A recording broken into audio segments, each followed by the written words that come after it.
Alors, tu ne m'as pas dit exactement ce que tu ne comprenais pas dans cet exercice. Je vais donc insister sur le plus important.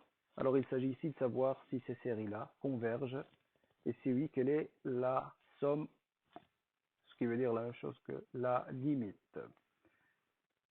Converge, ça veut dire lorsque ce grand n-là tend vers plus l'infini, est-ce que ce nombre-là a une limite? Et si oui, eh bien cette limite, ça s'appelle la somme, et il faudra la calculer. Alors, commençons par ce que je considère le plus simple. Une somme d'une suite géométrique. On remarque ici que j'ai une suite géométrique. Le premier terme, c'est 1 sur 2. Le deuxième terme, c'est 1 sur 2 au carré. Le troisième, c'est 1 sur 2 au cube. Ça, ce sont des termes d'une suite géométrique. Lorsque je les additionne, eh bien, la formule qu'il faut connaître par cœur, c'est celle-là. La somme d'une suite géométrique, eh bien, c'est le premier terme multiplié par 1 moins la raison exposant le nombre de termes sur 1 moins la raison. Le nombre de termes ici, lorsque je vais de 1 jusqu'à grand N, le nombre de termes, c'est grand N. La raison, c'est Q ici.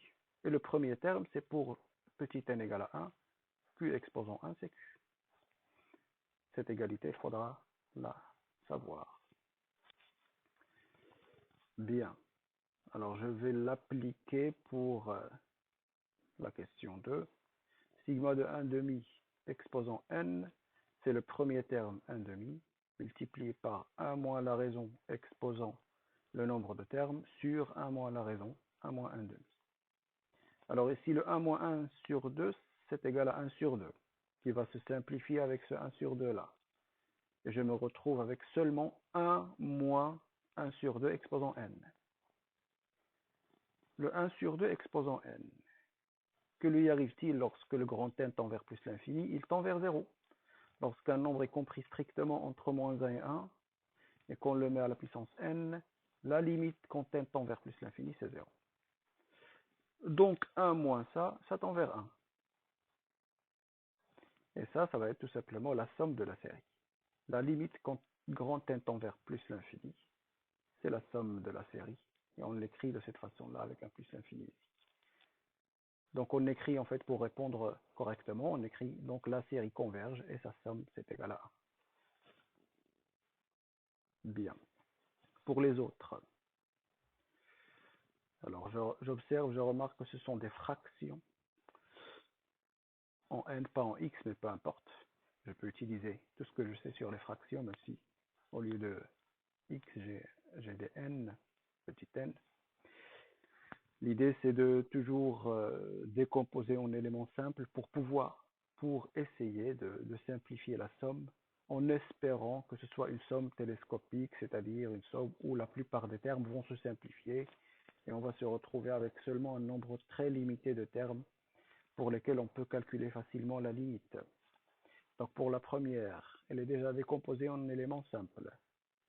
Donc je n'ai pas de décomposition à faire comme pour la troisième. Alors, regardons ce qui va se passer ici pour la première. Alors, je l'écris, je la développe pour savoir précisément ce que ça me donne, pour avoir une idée claire de ce que cela signifie, cette somme-là. Donc, le premier terme ici, c'est pour petit n égale à 1, plus le terme pour petit n égale à 2, plus le terme pour petit n égale à 3, etc., etc. Jusqu'à petit n égale à n grand N moins 2, et ensuite, le dernier, c'est pour petit n égale à grand N. Bien, j'observe la somme ici, et je remarque que, en fait, presque tout le monde va disparaître en se simplifiant. J'ai un 1 sur 2 ici, 3 pas derrière, j'ai un moins 1 sur 2. J'ai un 1 tiers ici, 3 pas derrière, j'ai un moins 1 tiers. Pareil ici, j'ai un 1 quart, 3 pas derrière, j'aurai un moins 1 quart. Moins 1 quart, ça va être pour le quatrième terme, c'est-à-dire pour petit n égale à 4. Ce terme-là, c'est pour petit n égale à 3. Le suivant, ça va être 1 cinquième moins 1 quart. Donc moins un quart, avec un quart, ça se simplifie. Et ainsi de suite. Celui-là, c'est pour petit n égale à grand N moins 1. Alors, 1 sur grand N, il disparaît avec celui-là. Le moins 1 sur grand N moins 1, il se simplifie avec le terme précédent. Pour petit n égale à grand N moins 2. J'aurai ici 1 sur grand N moins 2, moins 1, pardon, moins 1 sur grand N moins 2. Et donc, en fait, tout ce qui est au milieu ici va disparaître. Et il ne va rester en fait que ce moins 1 ici et ce 1 sur grand N plus 1. Donc, je peux barrer tout le monde, sauf ces deux-là, qui vont rester. Moins 1 plus 1 sur grand N plus 1. Le but, donc, toute cette somme-là, c'est réduite à la somme de deux termes. Et moi, je cherche la limite lorsque grand N tend vers plus l'infini. C'est la même chose que la limite ici, bien sûr, parce qu'il y a égalité.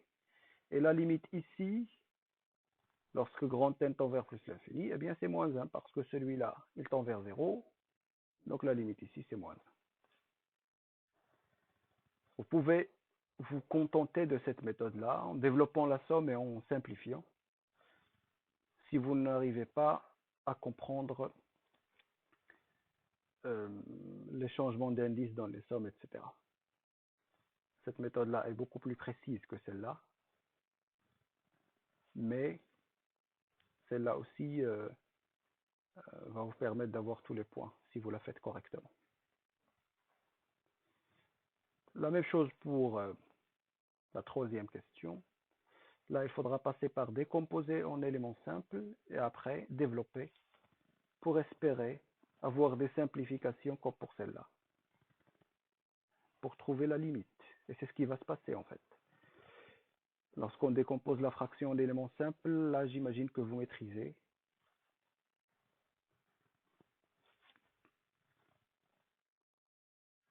Je trouve que ce terme-là de la série, 1 sur petit n, facteur de petit n plus 1, facteur de petit n plus 2, il peut s'écrire 1 demi fois 1 sur n, moins 1 sur n plus 1, plus 1 demi fois 1 sur n plus 2. Et donc, au lieu d'additionner ça, je vais additionner tout ça. Donc, sigma de ce terme-là se transforme en sigma de tout ça. Alors, on va laisser cette partie où il faudra maîtriser tout ce qui est changement d'indice, etc. Et on va aller à celle-là.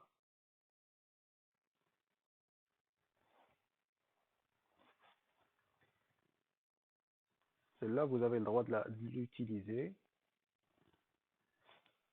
Si vous la faites correctement, vous avez tous les points. Alors, je vais prendre cette somme. Je vais utiliser la décomposition en éléments simples. Je vais la transformer en cette somme-là. Et ensuite, je vais l'écrire, la développer pour savoir ce que ça peut me donner. Donc, 1 demi fois 1 sur n, moins 1 sur n plus 1 demi fois 1 sur n plus 2.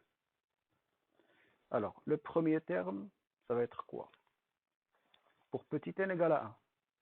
Donc, 1 demi fois 1 sur 1. Donc, 1 demi. Moins 1 sur petit n plus 1, donc 1 sur 2. Plus 1 demi fois 1 sur petit n plus 2, donc 1 tiers. Donc ça, c'est pour petit n égale à 1. Le suivant, pour petit n égale à 2. Le voilà. Pour petit n égale à 3, il est là. J'utilise toujours cette décomposition. C'est là. Bien. Et ensuite, ce terme-là, c'est pour petit n égale à grand n moins 2. L'avant-avant-dernier. L'avant-dernier pour petit n égale grand n moins 1. Et le dernier pour petit n égale à grand n. Alors, qu'est-ce qui se passe ici? Je remarque déjà que 1 sur 2 va se simplifier avec 1 sur 2. Et je remarque une chose bizarre en fait. Le 1 demi fois 1 tiers, 2 pas plus loin, j'ai un autre 1 demi fois 1 tiers. D'accord? 1 demi fois 1 tiers plus 1 demi fois 1 tiers, ça fait 1 tiers. Mais entre les deux, j'ai moins 1 tiers. Et cela va se répéter à plusieurs reprises jusqu'à la fin. Le 1 demi fois 1 quart, il y aura un autre 1 demi fois 1 quart pour 2 pas plus loin. Donc 1 demi fois 1 quart plus 1 demi fois 1 quart, ça va être 1 quart. Moins 1 quart entre les deux, ça disparaît. 1 demi fois 1 cinquième, avec 1 demi fois 1 cinquième, moins 1 cinquième entre les deux, ça disparaît. Pareil ici, si je prends ce 1 sur 2 fois 1 sur grand N du dernier terme, avec 2 pas avant, un autre 1 demi fois 1 sur grand N, ça va me faire 1 sur grand N avec moins 1 sur grand N, ça se simplifie. Et donc si vous remarquez, au milieu ici, tout se simplifie. Et qu'est-ce qui me reste? Je ne peux pas simplifier celui-là avec celui-là. Et je ne peux pas simplifier celui-là. Et là, il me reste un quart ici aussi que je ne peux pas simplifier parce qu'il aurait fallu avoir un demi fois 1 sur 2 ici. Mais je ne peux pas l'avoir parce que la somme ne commence pas par n égale à 0. Donc un quart tout seul qui va rester ici. Et 3 termes ici à la fin. Donc toute cette somme-là qui fait peur se réduit à la somme de 4 termes. Un quart ici, moins 1 sur grand L plus 1, plus 1 demi fois 1 sur grand L plus 1, plus 1 demi fois 1 sur grand L plus 2. Là voilà. Et donc le but du jeu, c'est de savoir ce qui se passe lorsque grand N tend vers plus l'infini. Eh bien celui-là tend vers 0, celui-là tend vers 0, celui-là tend vers 0.